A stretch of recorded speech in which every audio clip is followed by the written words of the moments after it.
ini dosa-dosa kita diampuni oleh Allah Subhanahu wa taala, amal-amal kita diterima, dan semoga kita dirahmati oleh Allah Subhanahu wa taala. Beruntungnya kita, pahala itu tidak dituliskan karena Anda duduk, pahala tidak dituliskan karena Anda berdiri. Jangan merasa yang duduk mungkin pahalanya lebih banyak daripada yang berdiri. Kalau enak, ya. Jangan merasa yang berdiri pun perjuangannya atau pahalanya lebih banyak daripada yang duduk, karena yang duduk pun datang lebih awal dibandingkan yang berdiri. Tapi beruntungnya kita, pahala itu dituliskan oleh Allah Subhanahu wa taala berdasarkan niat yang telah kita tanamkan sebelum kita datang ke tempat kajian. Karena itu Nabi sallallahu alaihi wasallam kemudian bersabda, yang sabdanya dicantumkan oleh Imam Al-Bukhari dalam pembuka kitab sahihnya dalam hadis yang pertama. Nabi menyampaikan, innamal a'malu binniyat. Sungguh semua jenis perbuatan-perbuatan itu, amal-amal itu, a'mal jama' dari kata amal. Amal itu bukan sekedar perbuatan, tapi perbuatan yang akan ditanya oleh Allah pertanggungjawabannya. Dan semua perbuatan manusia itu umumnya diungkapkan dengan amal. Jama'nya disebut dengan a'mal. Jadi seakan Nabi ingin mengatakan, semua perbuatan manusia, kecil ataupun besar, itu satu saat akan ditanya, dipertanggungjawabkan di hadapan Allah Subhanahu wa taala.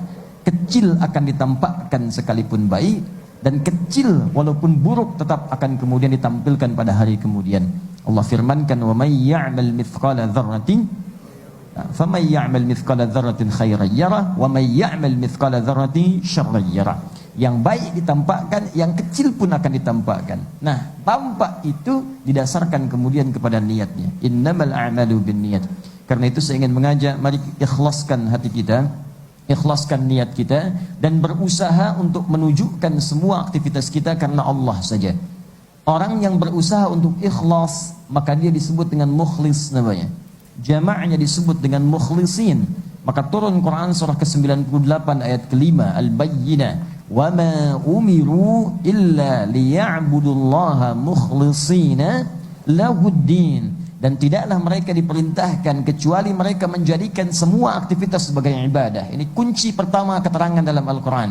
Jadi ada bocoran dalam Al-Quran, isyarat dari Allah, jangan sampai ada aktivitas kita tidak menjadi ibadah. Dari bangun tidur itu sudah harus jadi ibadah. Bangun, duduknya jadi ibadah.